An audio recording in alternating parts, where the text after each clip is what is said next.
क्या आपने कभी सोचा है, अगर हमारा शरीर हर सेकंड खुद को रिपेयर करता है, तो फिर हम मरते क्यों हैं? राज छुपा है हमारी सेल्स के अंदर। हमारा शरीर लगभग 37 ट्रिलियन सेल से बना है। हर सेल एक छोटी फैक्ट्री की तरह है। ऊर्जा बनाती है, खुद को ठीक करती है और जरूरत पड़ने पर नई सेल बनाती है। लेकिन हर फैक्ट्री के अंदर एक ब्लूप्रिंट भी होता है। हर सेल के अंदर एक छोटा सा कंट्रोल रूम होता है, जिसे न्यूक्लियस कहते हैं। इसी के अंदर रहता है हमारा डीएनए, जो एक जैविक कोड है। ये बताता है कि सेल को क्या बनाना है, कैसे काम करना है और कब डिवाइड होना है।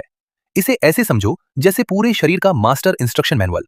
अगर डीएनए में गड़बड़ी हो जाए तो सेल गलत काम करने लगती है। डीएनए के सिरों पर एक सुरक्षा कवर होता है, जिसे टेलोमियर कहते हैं। इसे ऐसे समझो जैसे जूते की लेस के आखिर में लगा प्लास्टिक कवर। जब तक वह कवर सुरक्षित है, लेस नहीं खुलती। लेकिन हर बार जब सेल डिवाइड होती है, टेलोमियर थोड़ा छोटा हो जाता है। धीरे धीरे ये इतना छोटा हो जाता है कि डीएनए सुरक्षित नहीं रह पाता और सेल डिवाइड करना बंद कर देती है। यहीं से बुढ़ापा शुरू होता है। इस खोज के लिए वैज्ञानिक एलिजाबेथ ब्लैकबर्न को नोबेल प्राइज इन फिजियोलॉजी और मेडिसिन मिला था। हम सांस लेते हैं, ऑक्सीजन जीवन देती है, लेकिन यही ऑक्सीजन हमारे अंदर फ्री रेडिकल्स भी बनाती है, जो न्यूक्लियस के अंदर मौजूद डीएनए को धीरे धीरे नुकसान पहुंचाते हैं। सालों तक जमा हुआ ये छोटा छोटा डैमेज असर दिखाने लगता है और सेल्स मरने लगती हैं। लेकिन कहानी सिर्फ बुढ़ापे तक सीमित नहीं है। कभी कभी डीएनए में हुई गलती ठीक नहीं हो पाती। जब रिपेयर सिस्टम फेल हो जाता है तो कुछ सेल्स मरती नहीं, बल्कि अनियंत्रित तरीके से बढ़ने लगती हैं। यहीं से जन्म लेती हैं बीमारियां।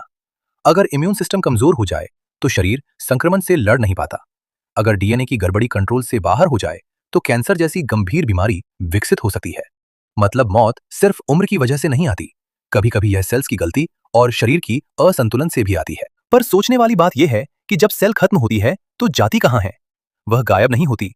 अगर सेल बूढ़ी या खराब हो जाए तो वह खुद को नियंत्रित तरीके से खत्म कर देती है। इसे कहते हैं एपोप्टोसिस। इस प्रक्रिया में खराब सेल्स टुकड़ों में टूट जाती हैं। फिर आता है शरीर का सफाई कर्मचारी, मैक्रोफेज। ये खास इम्यून सेल्स हैं जो मरी हुई सेल्स के टुकड़ों को निगलती हैं और उन्हें रिसाइकल कर देती हैं। सेल के बचे हुए हिस्से फिर शरीर का हिस्सा बन जाते हैं। प्रोटीन दोबारा इस्तेमाल होते हैं, अमीनो एसिड नई सेल्स बनाते हैं और फैट ऊर्जा में बदलकर जीवन को आगे बढ़ाते हैं।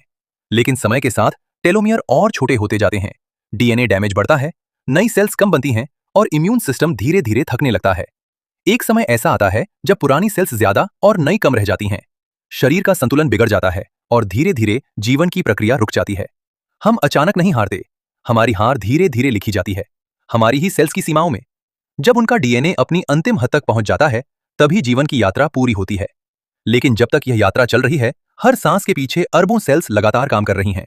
शायद इसलिए जिंदगी लंबी हो या छोटी, हर पल अनमोल है।